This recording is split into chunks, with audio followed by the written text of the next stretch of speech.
आप खुद क्या देखते हैं कि यार जो बंदा आपके पास लेके आ रहा है, एक बड़ी सीधा सीधा फार्मूला लोग कहते हैं जी वकील को देखना चाहिए कि क्या उसका क्लाइंट सच बोल रहा है या झूठ बोल रहा है, और कुछ वकील कहते हैं नहीं भाई वकील सिर्फ केस लड़ता है, उसको इस बात से कोई ताल्लुक नहीं है कि उसका क्लाइंट झूठा है या सच्चा है, उसने उसको सच्चा साबित करना है। आपकी क्या है?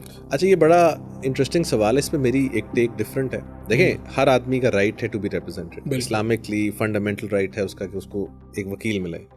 लेकिन प्रॉब्लम ये है कि पाकिस्तान में मेरी अपनी प्रैक्टिस ये है, वंस अगेन उसमें मेरी वालदा का बड़ा इंपॉर्टेंट अमल दखल है। उन्होंने कहा था टीवी पे बैठ के झूठ बोलना हो तो ना बैठना, और अगर किसी आदमी ने आगे कहा मैंने ये काम किया है उसको रिप्रेजेंट करो तो प्लीज़ ना करना, ये मेरी तुम्हें रिक्वेस्ट है।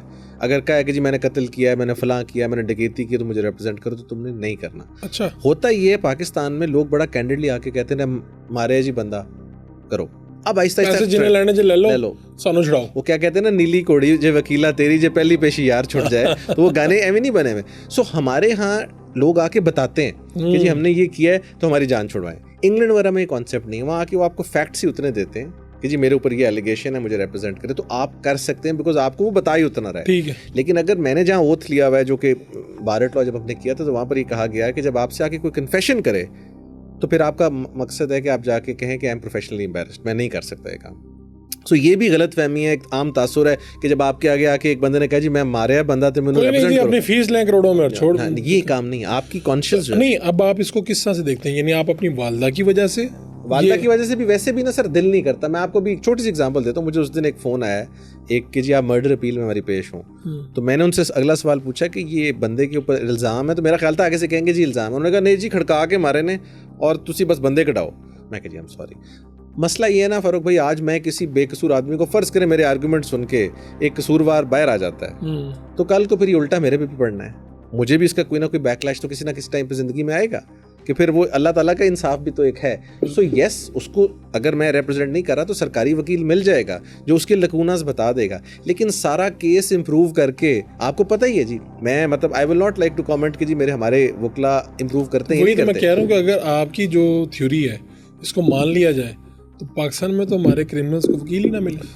सर वकील मिलना नहीं चाहिए, उस तरह सरकार अपॉइंट करे, सरकार तो चलो दे ना, लेकिन कलेक्टिव कॉन्शियस जो है, जो मैं ज़ाती तौर पर समझता हूँ, ये मेरा है, मैं वंस अगेन मेरे दोस्त हैं, सब भाई हैं, मैं किसी से वो नहीं करता, हर एक का अपना व्यू है। मैं कोशिश मैक्सिमम ये करता हूँ कि रिप्रेजेंट ना करूँ किसी ऐसे बंदे को। हो सकता है शायद ज़िंदगी में का दे, क्रिमिनल में तो मैंने बिल्कुल नहीं किया। लेकिन आप कह रहे हैं मैंने जानते हुए किसी क्रिमिनल को नहीं किया? नेवर। क्रिमिनल तो मैं 100% कह सकता हूँ नहीं किया। सिविल में ये होता है ना कि फिर एक रूम होता है बहुत सारा कि फ्रॉड है, एलिगेशन है, फलाना है, ये उसमें 100 बातें होती हैं, 100 डिफेंसेस। तो इसमें फिर ऐसा भी हुआ कि कभी करोड़ों की जनाब आई है चीज़ और आपने ठुकरा दी और बाद में सोचा यार है करोड़ों की फीस ऑफर जरूर हुई है, बट ऐसी जगह से हुई जो मैं आपको बता नहीं सकता। हुई ज़रूर है, हुई ज़रूर। लेकिन अल्हम्दुलिल्लाह अल्लाह ताला की ज़ात का कोई ख़ास करम है, कोई मैं समझता हूँ कि कोई हमारे पे कोई ख़ास अल्लाह का करम है कि उस टाइम पर अल्लाह ने स्ट्रेंथ दी कि आपने what you believe is right उसके ऊपर खड़े हों। और वो क्योंकि अब आपको पता है कि मैं ऑफ लेट बहुत ऐसे सारे केसेस भी करता हूँ जिसमें पॉलिटिकल नेचर है, बहुत सारी कई जगहों पे फिर आपको अप्रोच भी किया जाता है। सो यस, मैंने कहा एक जगह पर कि मैं नहीं करना चाहता ये केस। ऑफ कोर्स फीस बहुत बड़ी थी, लेकिन अल्हम्दुलिल्लाह ताला की ज़ात है। वो तो ना बताएं, लेकिन फीस तो बता सकते हैं कि कितनी किस में होगी? पहले 5 का आ गया, फिर उन्होंने कहा जी 10 तक। ये 10 करोड़ की आप बात कर रहे हैं, तो आपने कहा नो? अल्लाह घर आके बताया किसी को?